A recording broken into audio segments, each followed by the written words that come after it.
Pulled over, searched without cause, and humiliated, Elena Vance felt like she had fallen into a nightmare with no escape. But when her husband arrived, the real confrontation began. Can one man change the entire situation with just his presence? Elena Vance adjusted her emerald green sedan's rearview mirror, the hum of the highway fading as she turned onto a quieter road in suburban Phoenix. The evening air felt heavy, and her silk dress shimmered softly in the dim streetlights. She had just left a charity event, a night spent supporting a local homeless shelter she cared deeply about. Elena was proud of the work they were doing, but more than anything, she was looking forward to getting home to her family. Her phone buzzed on the passenger seat. It was her husband. Elena smiled softly. "I'll be home soon," she murmured to herself, not bothering to pick up the call. Then, the flash of red and blue lights in her rearview mirror caught her attention, a patrol car. Elena frowned as she slowed down and pulled over to the side of the road. Her mind racing for a reason. She wasn't speeding, she hadn't run any red lights, and she wasn't even on her phone. Maybe it's just a routine stop, she thought, rolling down her window as the female officer approached. The female officer, a tall woman with a stern expression, wasted no time. "License and registration," she said curtly. Elena handed over her documents without hesitation. "Good evening, officer. May I ask why I'm being stopped?" The woman glanced at her license before looking back at her. Her tone clipped. "We received a call about a vehicle matching this description involved in suspicious activity in the area." Elena's heart skipped a beat. "Suspicious activity?" she repeated, her voice steady despite the unease creeping in. "Step out of the car."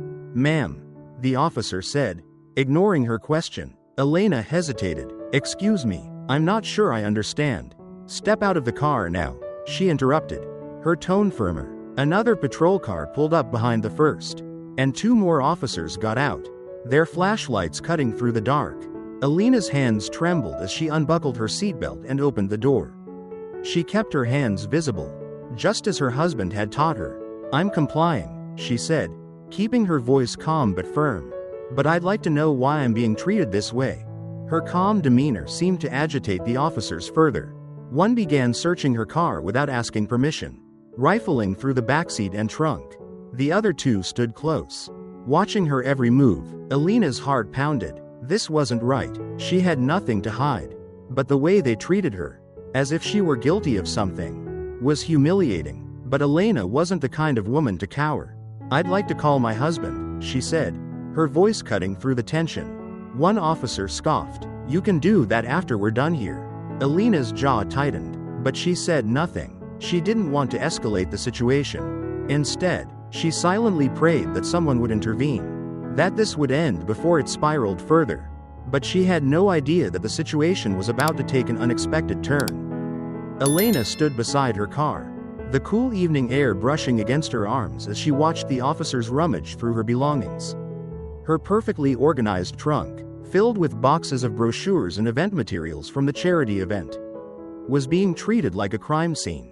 They pulled out items, inspecting them as if they might uncover something sinister.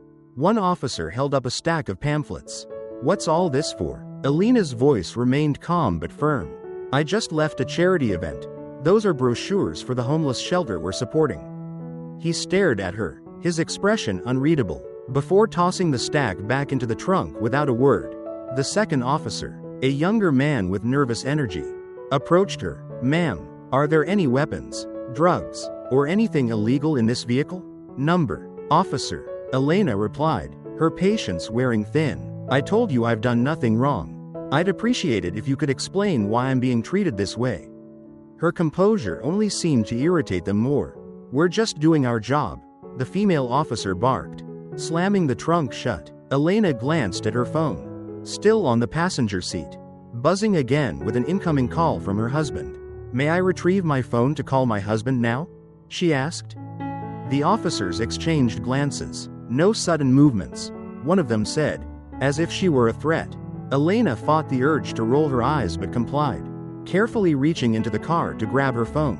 The officers seemed almost disappointed when nothing about her behavior justified their suspicions. But they weren't done yet. "We're running your plates and license," one said, Stepping away, Elena crossed her arms, watching as the second patrol car's spotlight illuminated her car. The scrutiny, the assumptions, the complete disregard for her dignity, it was infuriating. But she kept her cool, knowing that any sign of frustration could be twisted into a reason to escalate further. She dialed her husband's number with steady fingers. He picked up almost immediately. "Elena, are you okay? I've been calling you." She cut him off. "I'm pulled over by the police. And they're searching my car without cause. I need you here now." His tone shifted instantly, his voice filled with both concern and authority. "Where are you?" "I'm coming." Elena gave him her location, her voice faltering just slightly as the weight of the situation settled in. "Please hurry." As she ended the call, she noticed the officers watching her closely, their postures stiffening. They didn't know who she had called, but something about her confidence seemed to unnerve them. Minutes passed, each one feeling longer than the last. Elena remained silent, standing tall despite the humiliation. She noticed a few cars slowing down as they drove by, their occupants rubbernecking to see what was happening. And then she heard the sound of a car pulling up. A sleek black SUV rolled to a stop nearby, and the driver's door opened. A man stepped out, his tall frame exuding authority, his face a mask of restrained, simmering anger. But what happened next was something neither Elena nor the officers could have anticipated. The man was not one to lose his temper easily. Years of experience in public service had taught him the value of control, even in the most heated situations. But tonight, seeing his wife standing on the side of the road, surrounded by officers, with a look of defiance masking her unease, something inside him ignited. He stepped out of the SUV and closed the door firmly, the sound cutting through the tense air. The officers glanced at him, their guarded expressions betraying their surprise at his confident stride. The man wore a tailored suit, his police badge clipped to his belt and glinting under the streetlights. "Good evening," he said, his voice calm but edged with authority. "I'd like to know why my wife is being detained and her vehicle searched without cause." The female officer, clearly the one in charge, straightened up but avoided his gaze. "Sir, we're conducting an investigation. We received a report of suspicious activity involving a vehicle matching this description." The man frowned. Suspicious activity in a sedan driven by a well-dressed woman coming from a charity event? "Did she give you permission to search her vehicle?" Silence filled the air. "I see," he said, stepping closer. His presence was commanding, and the tension among the officers grew palpable. Passers-by began to gather, some holding up their phones to record. The flashing police lights bathed the scene in an eerie red and blue glow. Elena finally spoke, her voice calm. "They wouldn't even let me make a phone call at first. They treated me like a suspect from the moment they pulled me over." The man turned to her, his gaze softening for a moment before hardening again as he faced the officers. "Do you have any idea what kind of liability you're exposing this police department to? You're harassing an innocent citizen. My wife. This isn't just unprofessional, it's unacceptable." One of the officers, clearly feeling the pressure, stammered, We were just doing our job. Sir, we didn't mean." "You didn't mean what?" The man interrupted, his voice sharp. "Your actions suggest otherwise. And those cameras," he said, gesturing to the growing crowd of onlookers recording the scene, "will ensure there's no spinning this later. You're going to explain yourselves right here, right now." The officers exchanged nervous glances, clearly unsure how to proceed. The female officer stepped forward, attempting to regain control. "Sir, we need to de-escalate the situation. Perhaps we can discuss this back at the precinct." "Number," Vance said firmly. "Everything happens out in the open here, in front of the people you serve. Your officers need to understand that their actions have consequences. If they don't, there will never be change." The officers squirmed as Miller tried to respond. It was clear that the balance of power had shifted, and there was no way to avoid the consequences of what had happened. "Lieutenant Miller," Vance said, his voice cold, "I want the badges of these officers immediately. Their behavior is inexcusable and unrepresentative of what this police force stands for. They have abused their power, violated civil rights, and damaged the trust of the community. Their actions have consequences." Miller, his face grim, nodded reluctantly. "Yes, sir." He turned to the officers, his voice firm. "Give me your badges and guns." Me. You are hereby suspended immediately." The crowd cheered. Applause thundering. Elena looked at her husband, her eyes full of pride. She knew this was only the first step, but she also knew it was an important one. "And," Vance added, his voice echoing, "I want a full internal investigation into this incident. I want to know why this happened. And I want to make sure it never happens again. The trust of the community is paramount, and we will do everything in our power to restore it." The officers stood there, their faces ashen, speechless. They looked at each other, regret and fear in their eyes. They had thought they had absolute power, that they could do anything with impunity.